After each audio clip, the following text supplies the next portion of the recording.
Hello, the Orville fans. This is David Whitney. It is time for After the Orville.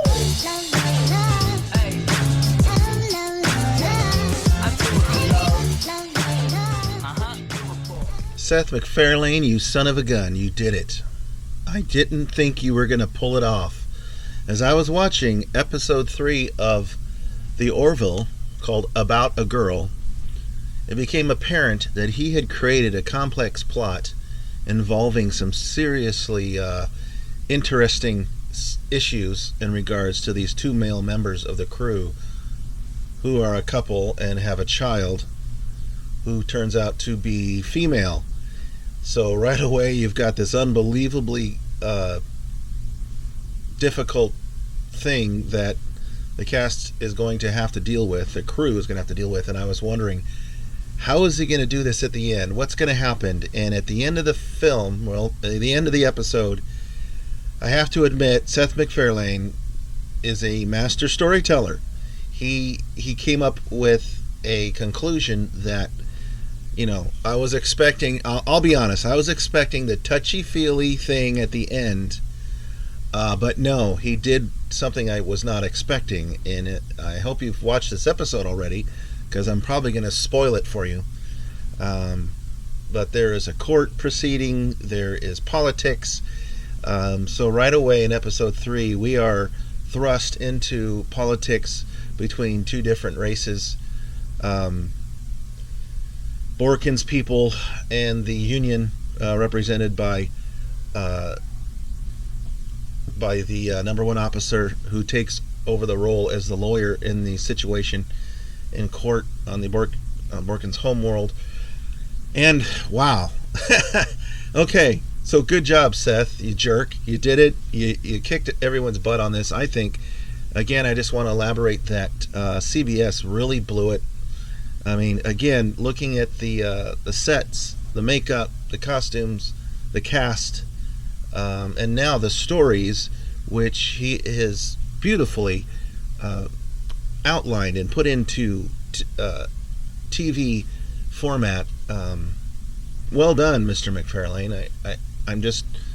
I'm very impressed. And as I was setting up my cameras to take snapshots of this, so I could do this rather quick slideshow for you tonight, that, you know, I told my family, listen, I'm watching the Orville tonight. You know, I'm claiming the large screen TV. You know, sorry, but I have it at 8 o'clock. And I turned around and my family was watching the Orville with me. In fact, my wife said, hey, could you move over a little bit? Because I was standing in the middle. I had my camera stands up. And my wife asked me to move over so she could see it. And there were several lines in the episode that made me laugh out loud. I had to hold my laughter in a little bit.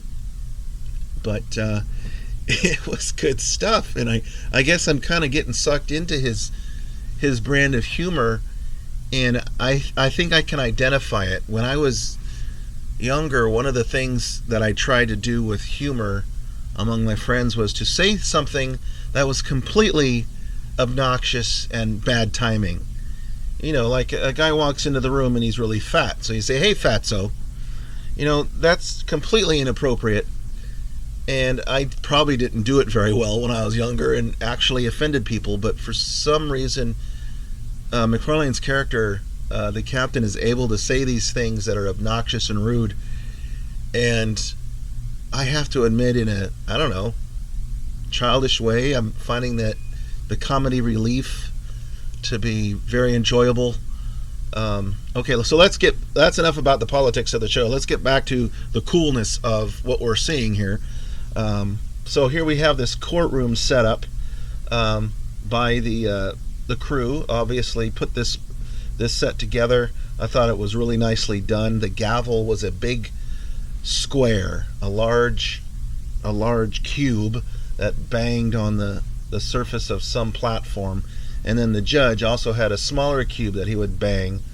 Nice little twist where Alara got to take that little cube and crush it into a ball. Nice to show off Alara's strength again.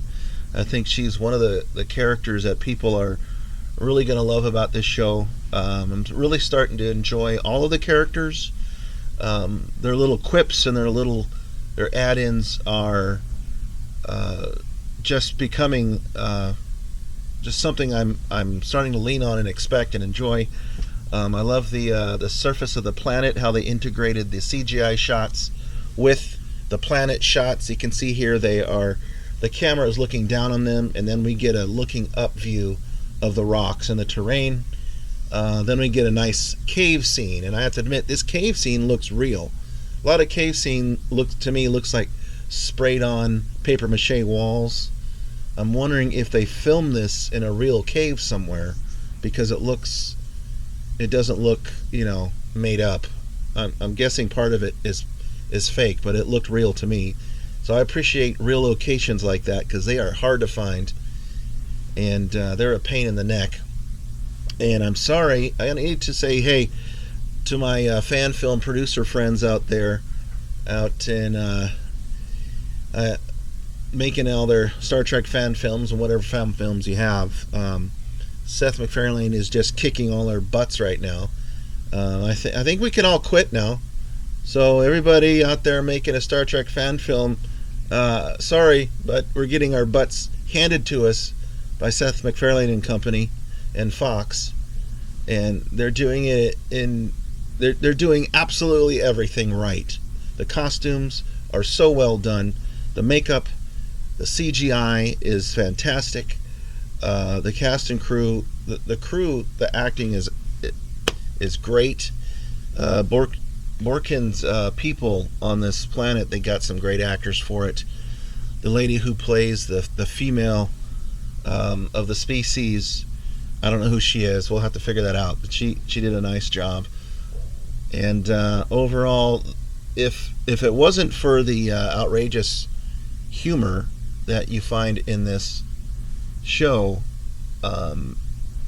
it's Star Trek The Next Generation season 3, because right away all three of these episodes for season 1 for the Orville are better, in my opinion, than the entire first season of Star Trek The Next Generation. From the stories to the makeup to the CGI, the Orville is surpassing Star Trek The Next Generation. Now, I think that if you were to compare it to Voyager or Deep Space Nine, I think that's where we get closer to some resemblance, some comparability that comes a little closer. You have to get to the third or fourth season of TNG and the second or third season of Voyager and the third or fourth season of Deep Space Nine before we can really compare the four.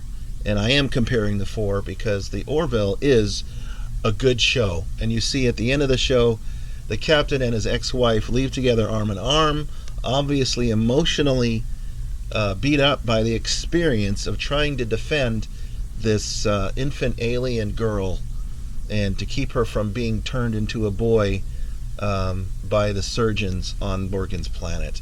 And well done, Seth. Thank you. Good job. Can't wait for episode 4.